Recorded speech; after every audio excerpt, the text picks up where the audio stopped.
మహాదేవుడు ప్రసాదించిన వరములతో, ఇనుమడించిన దర్పముతో, రెట్టించిన ఉత్సాహంతో మరల వశిష్ఠ మహర్షి ఆశ్రమం మీద దండెత్తాడు విశ్వామిత్రుడు. వెళ్ళడంతోనే మొత్తం తపోవనాన్ని బూడిద కుప్పగా మార్చేశాడు. ఠారెత్తిన మునిగణం తలో దిక్కుకు పారిపోయారు. ఆవరించిన నిశ్శబ్దంతో దైన్యాన్ని ప్రకటిస్తూ క్షణాలలో మరుభూమిగా మారిపోయింది వశిష్ఠ మహర్షి ఆశ్రమం. ప్రాణిశూన్యమైన ఆశ్రమాన్ని చూసి వశిష్ఠుల వారు కోపంతో, మూర్ఖుడా, ఎంతో కాలం నుండి పెంచిన ఆశ్రమాన్ని, పోషించిన జీవజాలాన్ని అనాలోచితంగా నాశనం చేశావు గదా, రా, నీ ప్రతాపం నాపై చూపించు అని బ్రహ్మదండాన్ని ఎత్తిపట్టి మహోగ్ర రూపం దాల్చి విశ్వామిత్రుడికి ఎదురుగా నిలబడ్డాడు. విశ్వామిత్రుడు అవకాశం వచ్చింది కదా అని ఆగ్నేయ, వారుణ, రౌద్ర, ఐంద్ర, పాశుపత, ఐశికాస్త్రాలు అన్నింటినీ ప్రయోగించాడు. అవి అన్నీ వశిష్ఠ మహర్షి బ్రహ్మదండం చేత నిలువరింపబడి నిర్వీర్యము చేయబడ్డాయి. అప్పుడు విశ్వామిత్రుడు పట్టరాని క్రోధంతో సకల ప్రపంచాలను భస్మీపటలం చేయగల బ్రహ్మాస్త్రాన్ని ప్రయోగించాడు. దానిని కూడా వశిష్ఠుని బ్రహ్మదండం నిష్ప్రయోజనం చేసింది. ఆ విధంగా సృష్టిలోని సకల అస్త్రాలను ప్రయోగించాడు విశ్వామిత్రుడు.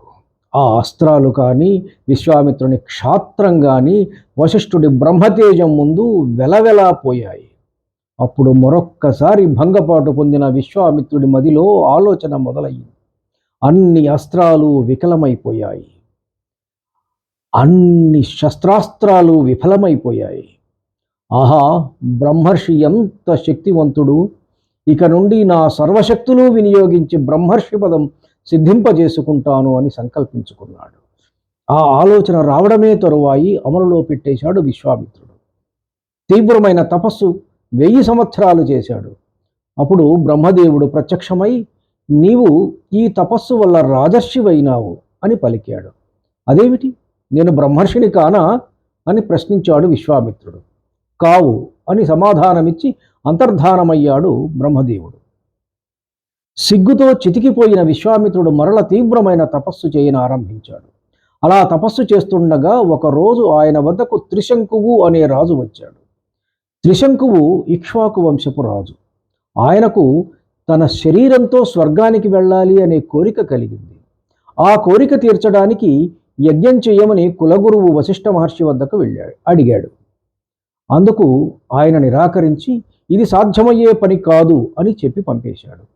త్రిశంకువు వశిష్ఠ కుమారుల వద్దకు వెళ్ళి, మీ తండ్రి నిరాకరించగా వేరే మార్గము కానరాక మీ వద్దకు వచ్చాను, నన్ను బొందితో స్వర్గానికి పంపండి అని అడిగాడు.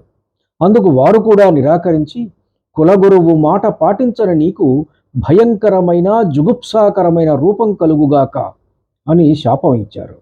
ఆ రూపాన్ని చూసి బెదిరిపోయి అప్పటి వరకు ఆయనను అంటిపెట్టుకున్న మంత్రి, సామంత, పురోహితులు అందరూ దూరమయ్యారు. అప్పుడు ఆయనకు విశ్వామిత్ర రాజర్షి మదిలో మెదిలాడు. ఆయనను ఆశ్రయించి వశిష్ఠుడు తనను ఎలా నిరాదరించింది, ఆయన పుత్రులు ఏ విధంగా శపించింది తెలియచెప్పి, ఆయన చేయలేని పని నీవు చేయగలవు అని నీ వద్దకు వచ్చాను, నన్ను సశరీరంగా స్వర్గానికి పంపగలవా అని తన కోరిక వెలిబుచ్చాడు. తన శత్రువు వశిష్ఠుడు నిరాకరించాడు కాబట్టి తాను చేయాలి అనే భావనతో సకల ముని గణాలను బెదిరించి తన ఆశ్రమానికి పిలిపించి యజ్ఞానికి శ్రీకారం చుట్టాడు విశ్వామిత్రుడు. ఈయన బెదిరింపులకు లొంగని వశిష్ఠపుత్రులను శపించి నాశనం చేశాడు.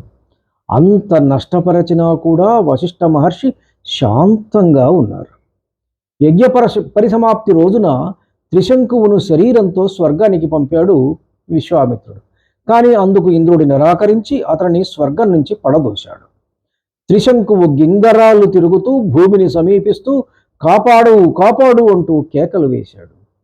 తన దండం ఎత్తిపట్టి అతనిని ఆకాశంలో ఉన్న చోటునే నిలిపి విశ్వామిత్రుడు తీవ్రమైన కోపంతో భూమికి దక్షిణ దిక్కుగా ఇంకొక స్వర్గాన్ని, ఇంకొక ఇంద్రుడిని, గ్రహతారకలను సృష్టించబోని మొదట కొన్ని గ్రహతారకలను సృష్టించాడు. ఈయన తలపెట్టిన కార్యం చూసిన దేవతలు పరుగు పరుగున వచ్చి మహర్షిని శాంతపరచి త్రిశంకువు చిరకాలం అలాగే తలక్రిందులుగా రోదసిలో ధ్రువంగా ఉండేటట్లు అనుగ్రహించి వెళ్ళిపోయారు. తను ఎంత తపశ్శక్తి నష్టపోయాడో గ్రహింపుకొచ్చిన ఆయన మరల తపస్సు మొదలుపెట్టాడు. 1000 సంవత్సరములు తపస్సు చేశాడు. అప్పుడు బ్రహ్మదేవుడు ప్రత్యక్షమై నీవు ఋషివి అయినావు అన్నాడు. తరువాత మరల ఏవేవో భావావేశాలకు లోనై తన తపస్సును పాడు చేసుకున్నాడు విశ్వామిత్రుడు. మరల కథ మొదటికొచ్చింది. పట్టు వీడక తిరిగి తపస్సు చేశాడు. ఈసారి బ్రహ్మగారు నీవు మహర్షివైనావు అని అన్నాడు. తను చేరుకోవలసిన గమ్యం చాలా దూరం ఉన్నది అని గ్రహించిన ఆయన మరల తపస్సుకు కూర్చున్నాడు. ఈయన తపస్సు వలన తన పదవికి ఎక్కడ మూడుతుందో అని భయపడిన ఇంద్రుడు తపస్సు చెడగొట్టమని మేనకను పంపించాడు. మేనక అందానికి వశుడైన విశ్వామిత్రుడు 10,000 సంవత్సరాలు సర్వం మరచి ఆవిడే లోకంగా బతికాడు. తను దారి తప్పిన విషయం ఒకరోజు అన్ని సంవత్సరాల తరువాత హఠాత్తుగా గుర్తుకు వచ్చింది ఆయనకు. మేనకను పంపివేసి మరల తపస్సు మొదలుపెట్టాడు విశ్వామిత్రుడు. విశ్వామిత్ర మహర్షి చరిత్ర ఇప్పటిదాకా మనకు చెప్తోంది ఏమిటి? మనిషికి భావావేశం కలిగినప్పటికీ వాటిని తన అదుపులో ఉంచుకోగల సమర్థత కలిగి ఉండాలి. భావావేశం అదుపులో ఉంచుకోవడం అంత తేలికేం కాదు. అందుకు నిరంతరం సాధన కావాలి. అదే తపస్సు. విశ్వామిత్రుడిలో మదం, ఆ తరువాత కోపం, ఆ తరువాత అసూయ, తరువాత అహంకారం, తదుపరి కామం, ఇలాంటి గుణాలన్నీ ప్రకటితమై తాను ఏం నష్టపోతున్నాడో వాటి వలన అనే గ్రహింపు వచ్చి మరల తపస్సు చేయసాగాడు ఆయన.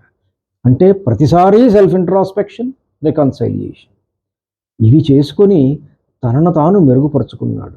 ఇది ప్రతి మనిషికి కావలసింది. మన విశ్వానికి ఆవల ఎన్నో విశ్వాలున్నాయి అని నేటి శాస్త్రవేత్తలు మొన్ననే కనుక్కున్నట్టుగా చెప్తున్నారు. కానీ మన విశ్వానికి ఆవల ఇంకొక విశ్వము ఉండవచ్చు అనే భావన భారతీయులకు రామాయణ కాలం నాటికే ఉన్నది అని త్రిశంకువు కథ మనకు తెలపడం లేదు.